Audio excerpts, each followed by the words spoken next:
अपवाद सोडले तर फडणवीस सरकारमध्ये बहुतांश खाती ही शिंदे सरकारप्रमाणेच त्या पक्षांकडे राहण्याची शक्यता आहे असं सूत्रांकडून कळत आहे।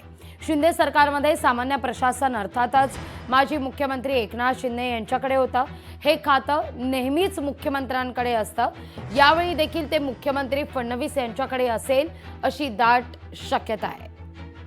आपण समजून घेऊया कुठल्या पक्षाकडे कोणती खाती कायम आहेत। भाजपकडे सामान्य प्रशासन, गृह, महसूल, जलसंपदा आणि ऊर्जा, सार्वजनिक बांधकाम, उच्च आणि तंत्र शिक्षण,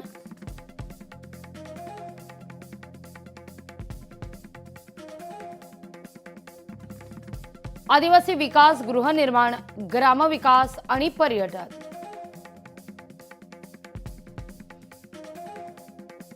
तर वन, सांस्कृतिक कार्य, कौशल्य विकास आणि विधी व न्याय ही खाती भाजपकडे राहण्याची दाट शक्यता आहे।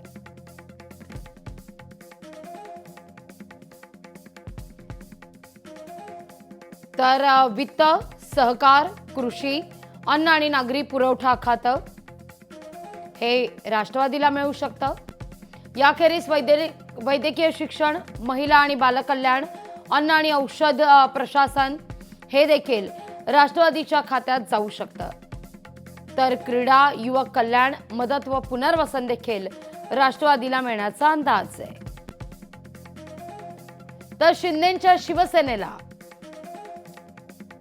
नगर विकास, सामाजिक न्याय, सार्वजनिक आरोग्य आणि उद्योग ही खाती मिळण्याची दाट शक्यता आहे। उत्पादन शुल्क, परिवहन, पाणी पुरवठा, स्वच्छता ही खाती मिळू शकतात। तर जलसंधारण, पणन, शालेय शिक्षण हे खातं देखील शिंदेंच्या शिवसेनेला मिळू शकतं।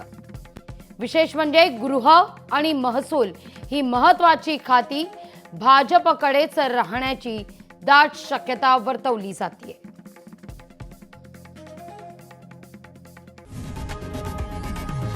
लोकशाही मराठी ऐका, पहा, जागरूक रहा।